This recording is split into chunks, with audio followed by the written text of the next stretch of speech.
Setelah kesalahpahaman tersebut terselesaikan dan keduanya pun saling tahu identitas asli masing-masing. Hingyi dan Shihao terlihat sudah akur. Mereka kini berbincang-bincang. Shihao memberitahu Hingyi bahwa dirinya di alam atas menggunakan nama Huang. Hingyi harusnya sudah bisa menebak jika itu adalah Shihao karena hanya Shihao satu-satunya di dunia ini yang dapat melakukan hal seperti itu. Namun Shihao suatu hari nanti akan menggunakan identitas asli Shihao kembali secara terbuka. Hingyi mengubah tampilannya dan bersembunyi di Akademi Tianxian karena dirinya saat ini belum bisa melawan tubuh utama. Jadi ini adalah satu-satunya cara untuk menghindari pembunuhan. Nampaknya mereka berdua mempunyai kesulitan masing-masing dan tidak dapat muncul secara langsung. Hal itu juga bisa dianggap takdir. Hingyi menganggap Shihao yang sekarang menjadi lebih serius dan menjadi sosok yang lebih pemberani bak pahlawan. Ini jauh lebih baik daripada Shihao yang selalu ceria dan tersenyum. Shihao mengatakan dengan tegas bahwa dirinya memanglah seorang pahlawan. Hingyi dan Shihao sama-sama orang yang pernah jatuh. Tidak tahu kapan mereka berdua dapat berjalan di dunia dengan identitas asli mereka. Shihao meminta Hingyi untuk tidak perlu khawatir. Selama ada dirinya, semua ini hanyalah masalah waktu. Hingyi berharap Shihao tidak terlalu sombong dan menyebabkan banyak masalah. Shihao tak mengerti apa yang dikatakan oleh Hingyi, masalah yang selalu datang kepada dirinya. Lantas Shihao menanyakan kapan dirinya menimbulkan banyak masalah. Hingyi sebenarnya terkadang seakan tidak mengenali Shihao, juga tidak tahu mana perkataan Shihao yang benar atau palsu. Menurut Shihao, Hingyi terlalu banyak berpikir. Seseorang hidup di dunia, apakah tidak lelah membedakannya dengan jelas? Mendengar pengalaman Shihao di alam atas, Hingyi pikir identitas Shihao pada akhirnya akan terungkap. Klan Celestial tak akan merahasiakannya selamanya. Shihao juga tak berniat bersembunyi terlalu lama. Setelah dirinya sampai di lautan 100 sungai dan memenangkan pertempuran jenius 3000 negara, dirinya tentu akan memberitahu mereka siapa yang sebenarnya memonopoli semua ini. Hingyi meminta Shihao untuk berhenti membual. Shihao mengaku jika dirinya ditakdirkan untuk menghancurkan kerajaan surgawi, istana immortal dan tanah nether, memasuki tanah tak bertuan yang luas, lalu memahami akar dan rahasia segala sesuatu dari keberadaan tertinggi. Hanya memenangkan pertempuran jenius 3000 negara, bagaimana bisa dianggap membual?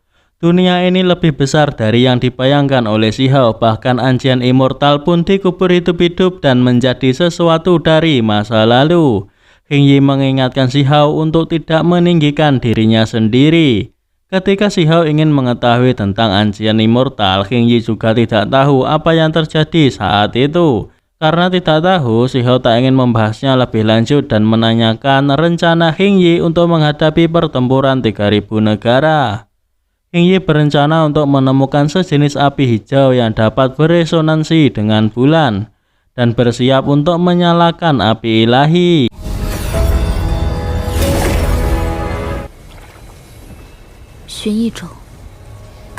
Shihao sepertinya pernah melihat semacam api ilahi di daratan api. Hijau seperti batu giok, langit bermekaran dan bulan bersinar. Tapi dirinya tidak mengetahui apakah api ilahi itu dapat beresonansi dengan bulan. Hingyi menduga jika itu adalah api bulan hijau yang ditinggalkan oleh kematian True Immortal Hingyu di era Ancient Immortal. Hingyi ingin tahu lokasi api bulan hijau itu. Shihao mengatakan tidak bisa. Karena ada senior dari Hingyi memanggil, Shihao bergegas pergi. Senior itu datang ke tempat itu karena merasakan gerakan besar di kolam peri. Sebelum pergi, Shihao mengatakan bahwa dalam beberapa hari dirinya akan membawa Hingyi untuk menemukan api bulan hijau.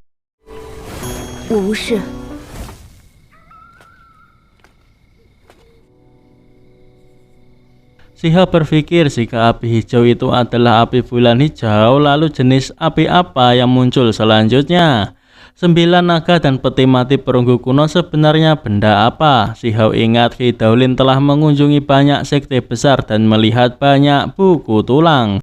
Si Hao berpikir Hidaulin harus mengetahui sedikit tentang hal ini. Lantas si Hao menanyakan mengenai 9 naga dan peti mati perunggu kuno. Mendengar itu, Hidaulin balik bertanya apakah si Hao pernah melihat 9 naga menarik peti mati. Si Hao memang pernah melihatnya, namun Pak Tua Hidaulin terkena licik. Si Hao berpikir untuk lebih baik menyembunyikannya terlebih dahulu. Ia beralasan jika saat baru datang di Akademi Tianxian, dirinya mendengar beberapa tetua mendiskusikan hal ini. Jadi kali ini si Hao ingin tahu lebih jelas peti mati itu disebut peti mati perunggu 3 dunia.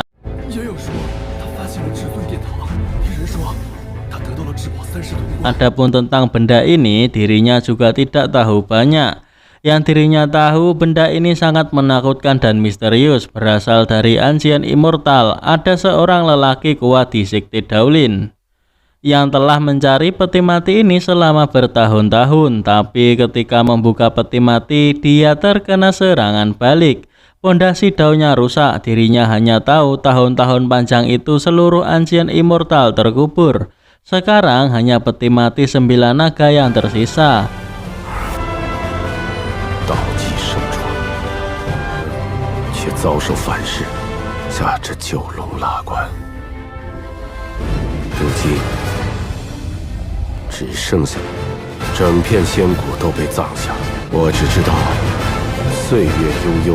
Dari penjelasan Hidaulin, si Hao menyadari bahwa peti mati ini adalah simpul hati dari garis keturunan Hidaulin.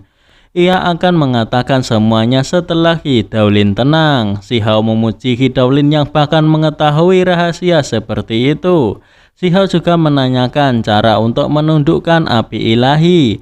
Jika ingin menerobos lagi, perlu menyalakan api ilahi dan mengembangkan keilahian. Pada titik ini dapat dianggap memasuki ranah Divine Flame dan menjadi dewa. Hidaulin menduga jika si Hao telah menemukan api berharga untuk menerobos maju. Pertempuran jenius 3000 negara semakin dekat, tentu dirinya harus bersiap lebih awal. Hidaulin membenarkan apa yang dikatakan oleh si Hao, sebagai penerus Dojo Supreme sudah seharusnya seperti itu. Jika si Hao tak bisa masuk 10 besar dalam pertempuran 3000 negara kali ini, Hidaulin meminta si Hao untuk membunuh dirinya sendiri. Hanya 10 besar saja bagi si Hao tidaklah seberapa. Hidaulin mengingatkan si Hao untuk tidak terlalu sombong. 3000 negara di alam atas, bakat tak ada habisnya. Jenius tak terhitung jumlahnya, mana mungkin semudah itu masuk 10 besar. Penerus Istana Immortal Di Chong yang dikenal sebagai jenius terkuat di generasinya, si Hao juga pasti bisa mengalahkannya. Apalagi hanya orang lain. Hidaulin mengatakan si Hao adalah penerus Dojo Supreme, mengalahkan penerus Istana Immortal adalah hal biasa.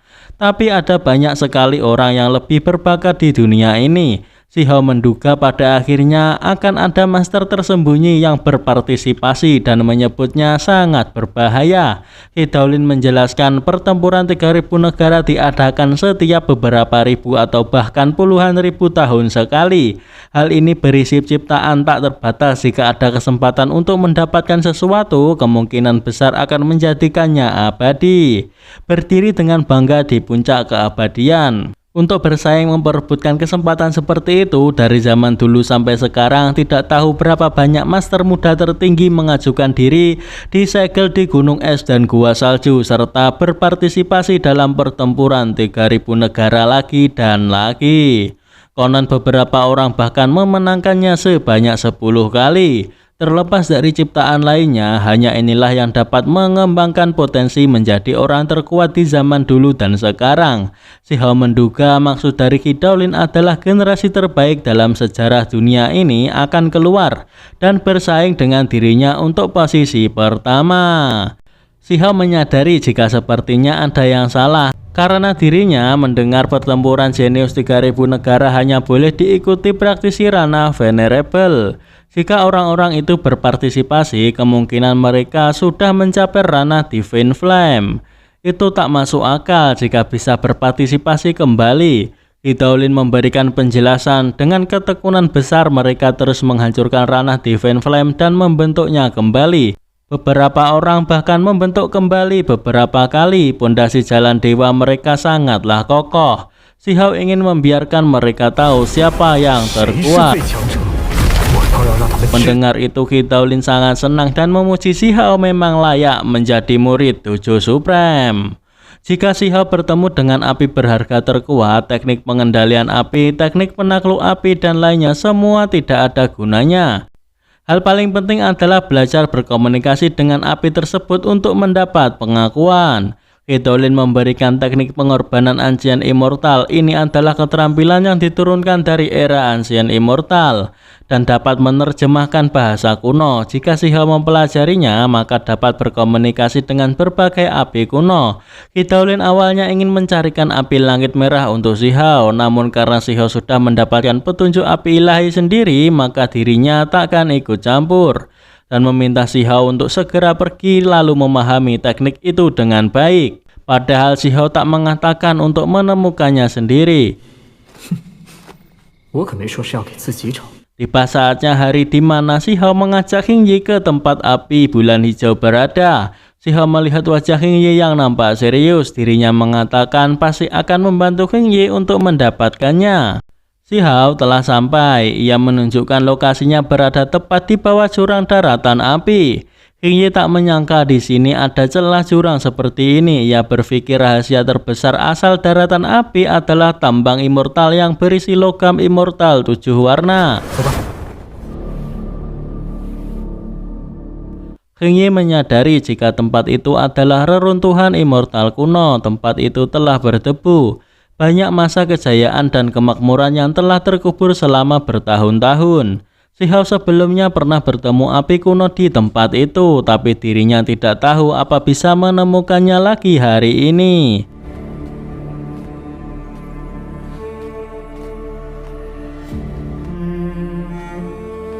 Si Hao bingung mengapa cahaya bulan malam ini nampak begitu kabur dan lembut. Ingin melihat api ilahi dan ia yakin bahwa itu adalah api bulan hijau. Api itu membakar habis pakaian si Hao dan Hing Yi, lantas mereka mengganti pakaian mereka kembali.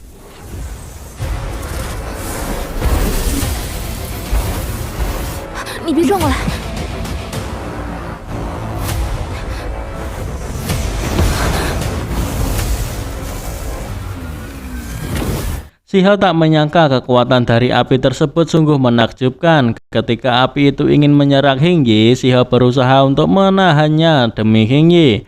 Namun tak disangka pakaian mereka berdua terbakar lagi. Hing Yi mengingatkan si Hao untuk tidak menatap sembarangan api bulan hijau. Si Hao meminta Hing Yi untuk tidak bertindak gegabah, sedangkan dirinya akan mencoba berkomunikasi dengan api tersebut.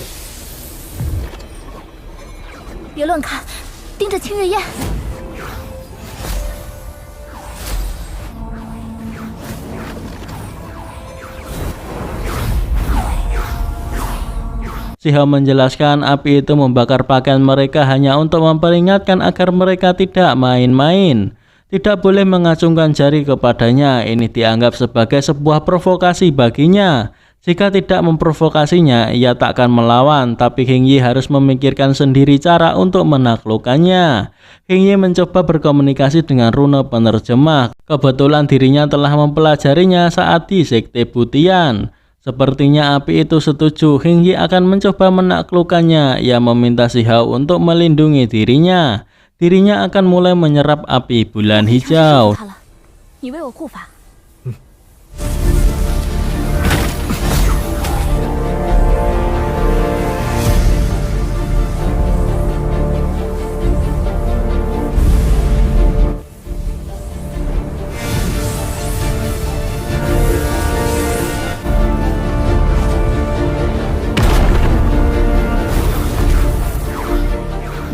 Si Hao menebak Hing Yi hampir selesai.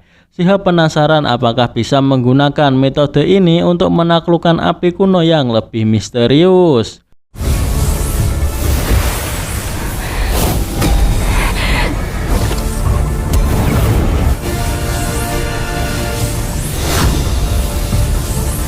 Si Hao menyadari esensi bawaan Hing Yi semakin memanas.